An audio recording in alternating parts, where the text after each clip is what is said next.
Hello and welcome to A Cat in the Garden. Nutmeg and I just got out here. We've been doing a lot of maintenance in the month of September in the garden. There's been quite a lot just to catch up on out here, I feel. The weather's been all over the place. It's been a little crazy. It's been hot, it's been cooler. Nutmeg is very excited to get down, so I'm gonna let him go. But it is that time to do a garden tour. This has really been the start of a transition into a fall garden.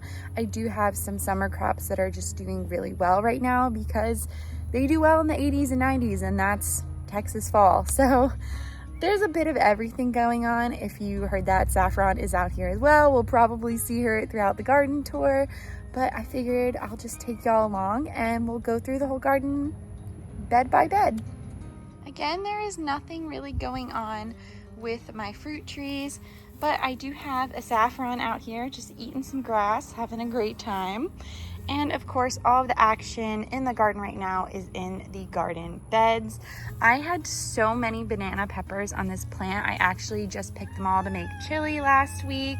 Yes, thank you. Thank you. It's okay. You just want to say hi? Just want to say hi? All right. She is a needy girl. Let's not eat the grass, please. I don't need any throw up. Thank you. Thank you, sweetie. Anyway, the banana pepper has been doing really well.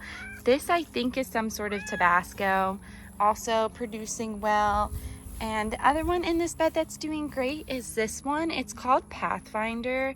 I've just put it in some recipes, haven't eaten one on its own. I'm assuming it's a spicy pepper at this point, but it hasn't been crazy. I haven't eaten anything that I put it in that has been particularly way too spicy, so I feel like that's fine. I did also just plant some bean seeds in here because in this bed I put in some bean seeds, oh my gosh, probably only a week and a half ago, and look at this. They are just popping off. These beans are so happy. These are the Kalima bush bean from Baker Creek Seeds. I also have some little bell peppers. They do not grow well here. I didn't think these were bell peppers. They were purchased as shishitos. Clearly not. The rest of these are shishitos. One died. This bed, I don't think I'm ever gonna do peppers again because they're just not. I mean, look at how tiny these shishitos are. It's just not producing the way I thought they would this year. So that's what's going on with those beds. This pepper bed is doing much better. This is like the main pepper bed that I have. I have Anaheim chilies that are growing really well. See, here's a good one. Just waiting for them to fully ripen so I can save some seeds. Another Tabasco here, but this one has like very fat peppers compared to the other one. The lemon drop is producing well. I actually just harvested a bunch of these yesterday, but there's a ripe one. The ajiwiko is still going crazy. The things look a little wilted right now because it is midday. I just don't have any other time to do this, so it's a little hot out, but still producing an insane amount of peppers. I just love this plant. I've saved so many seeds. I'm probably gonna share them because I've saved so many, but I've never had a pepper plant act like this and do so well. So I'm very happy with it. The chives also are done flowering. I do have some chive seeds I'm gonna save from this one. I put this in a little bag just so I can save the seeds. So that'll be a fun little experiment there. And then of course, jalapenos and leeks. I did just plant one. This one right here, I planted it yesterday. No, 2 days ago. I have other leeks that are doing well, working on more seeds for that, but the peppers are all doing really well. Nutmeg has come over to say hi. Hi, buddy. How are you? Hello. He has the time of his life out here. This is his favorite thing to do in the whole world, is just go outside. And his little sister is learning from him very well. But next to Nutmeg is the blackberries. Not too much going on here. We did trim them up, so all of the dead branches, I just put them back in because they'll mulch down eventually. But a lot of growth on the blackberries this year. And there's random milkweed plants just growing in the middle, which is fine. I'm okay with that. The herb garden, also not too much going on here. I am waiting for the saffron to come back up in this area. Hopefully next month we'll start to see that pop up. I'm really hoping to finally actually harvest saffron this year. And the oregano is doing so well as soon as I chopped it back from all the flowers. So all of these were flowering stems, but the growth has been incredible on this plant. I mean, it is huge. It takes up half the bed between that and the rosemary there. Just doing really well overall. The cayenne bed also is doing well. This is the overwintered one. I know in my last video last month, I talked about how the overwintered peppers are doing the best. They truly are. This cayenne is huge compared to all of the other ones. So I'm gonna try to overwinter that again. We'll see how that goes. The marigolds are just wonderful. I love having them in the garden. These were all volunteers, and I did actually harvest a couple of volunteer tomatoes. I just let these, there's like a little tomato plant in there. I've just let them go. They're not hurting anything. They're doing great. So that is what's going on with the tomatoes there. Next to them, this bed is just a mess. I really need to trim back the summer savory. The kohlrabi need to go. I'm assuming they're all woody. I'm going to start new ones probably in October. I feel like that's going to be the right time where the weather's just right to start more kohlrabi. And of course, the green noodle beans here are just not doing well. I've tried planting new ones, but I think the aphid pressure has been so bad that I can't get new seedlings going for the noodle beans. At least the green ones. I don't know why the red ones are doing better, but the green ones just aren't doing so well. I also have one of my new vincas that I bought. I think I mentioned it in the spring. This is a Hawaiian vinca, and it's so cute. I love the little flowers. It is absolutely popped off, so I'm hoping it self-seeds just as much as all of the others throughout my garden, because I really didn't plant. I didn't even buy many vincas. I think I bought the two orangey looking ones, that one, and this one. Everything else just self-seeded. So this is the other one that's really cool that I hope self-seeds again. This is a roughly vinca. It's sort of a newer variety emerging in garden centers. I love it. I think the leaves look a little different too as compared to a traditional vinca. And I just, oh, I love it. There's other colors of this as well that I'm hoping to get, so maybe they can cross, because I've made some really cool color combinations over here. Like this one, I think this is a mix of the white and the purpley one right here. I've just made really cool colors just by letting the vincas do their thing. It's been really fun to watch overall. I do have some happy news to report with my eggplant that I grew from seed.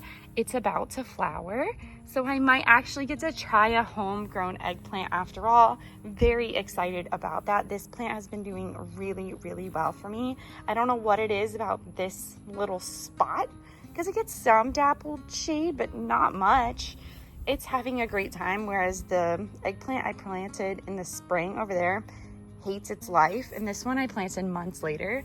So I don't know, they're in the same bed, same conditions, but just different happiness levels, and that's okay, I guess, as long as I get to try an eggplant.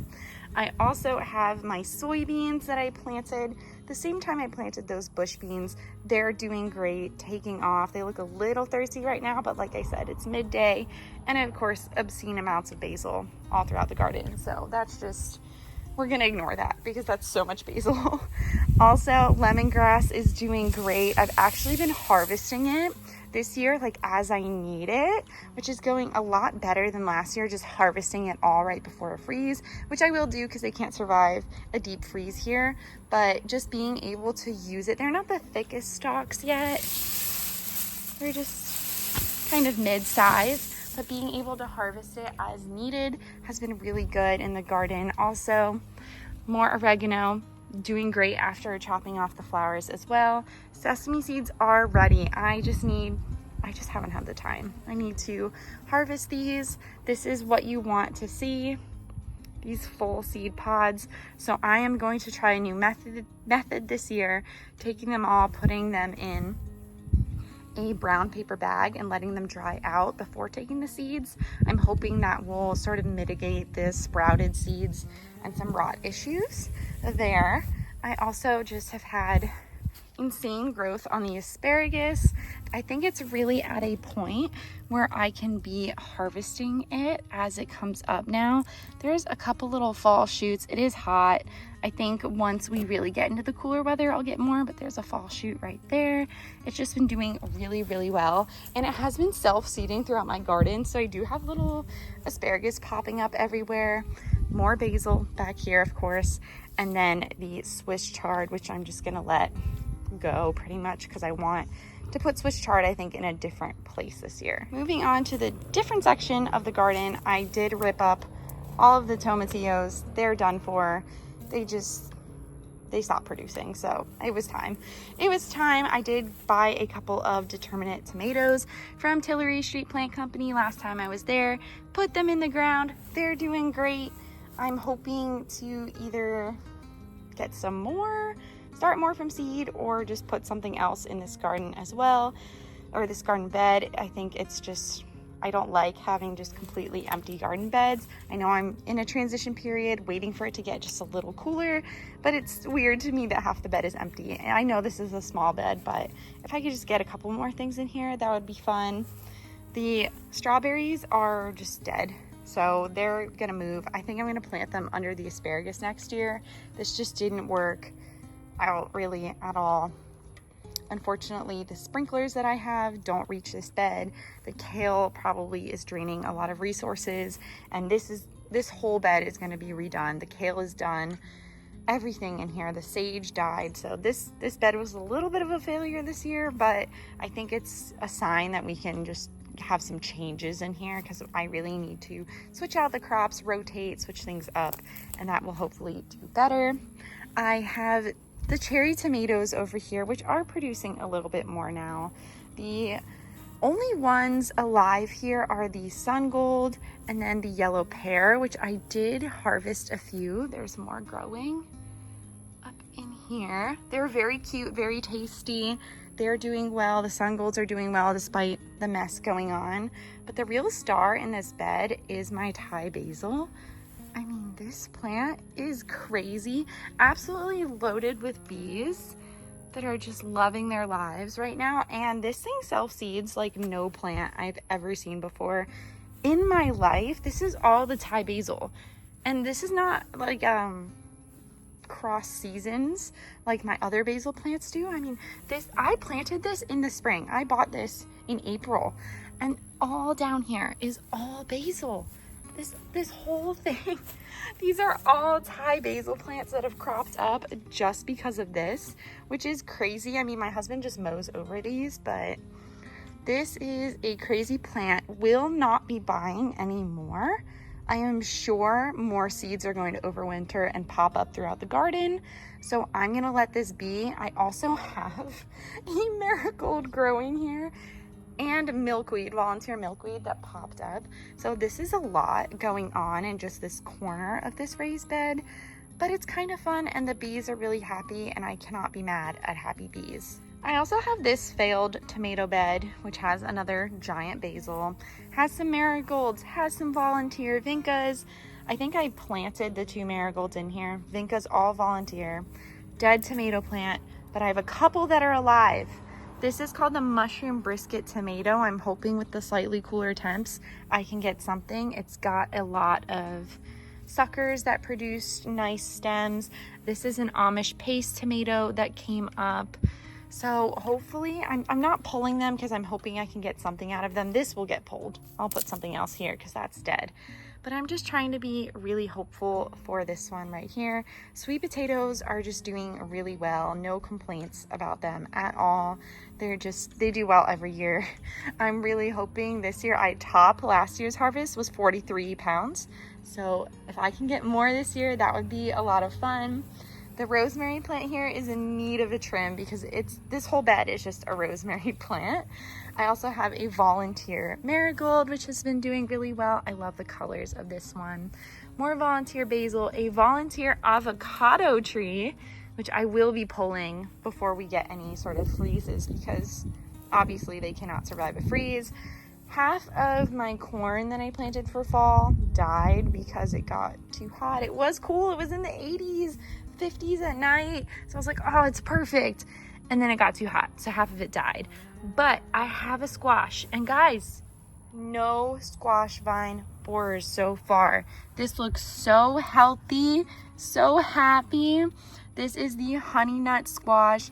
Baker Creek Seeds were so kind a few months ago to send me seeds that they thought would do well in my climate. They know I've been struggling with squash, and this is supposed to be a squash vine borer resistant variety, not immune, but resistant. And so far it is doing so well. I'm so happy with how this looks. If I can get just one squash, if I can grow at least one squash, I will be so freaking happy. You guys have no idea.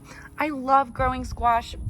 Being from the north, not having borers up there, I didn't realize how difficult it can be in other climates, so I've been struggling. And if this squash just gives me one, I will be on cloud 9. So enough about that. Watermelons are struggling again. I did lose one. It rotted. Don't know why. This one looks like it's very ripe, so I'm gonna pick that.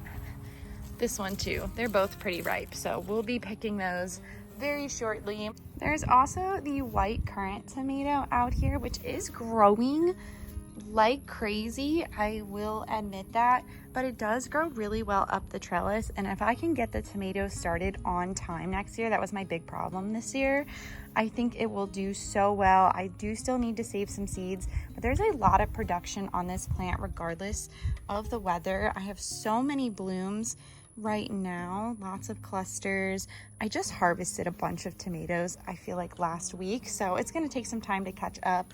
A lot of the plants produce in spurts, so that is the main, I guess, attraction over here, other than my beautiful vinca field that I guess I'm just growing now because they grow like weeds in this climate. Finally, I have the red noodle beans, which are producing right now really well, despite the plants looking like garbage. I will admit, they don't look good. There's not as many aphids on this plant, which is great. Vinca is also doing really well here. I still have a couple of parsnips that I'm waiting to size up, but I also planted beans here. These are the dragon tongue bush beans from Baker Creek Seeds. They're super colorful. They have been growing very rapidly. They do like that the temperatures are staying under 100 degrees. I also think they like some shade here from the basil. I have a determinate tomato that has not given me a tomato all year, which is wild to me, but it's growing. And of course, I still have a few of these giant scallions. I need to wait for it to cool down before I plant more.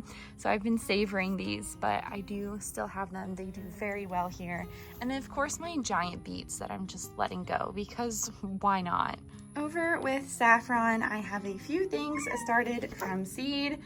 I have some celery that my husband actually planted. They take so long to sprout. They take 3 to 4 weeks.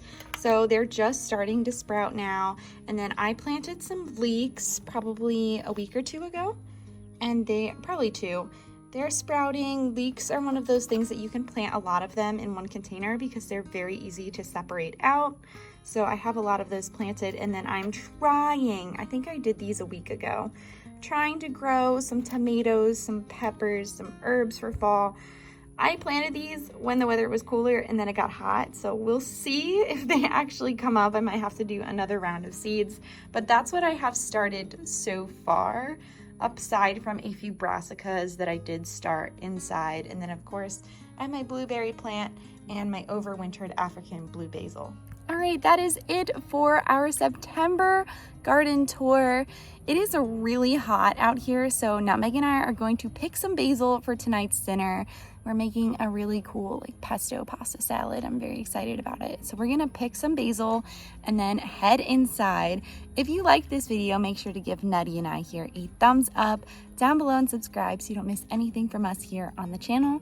Thank you so much for watching, and we'll catch you in the next one.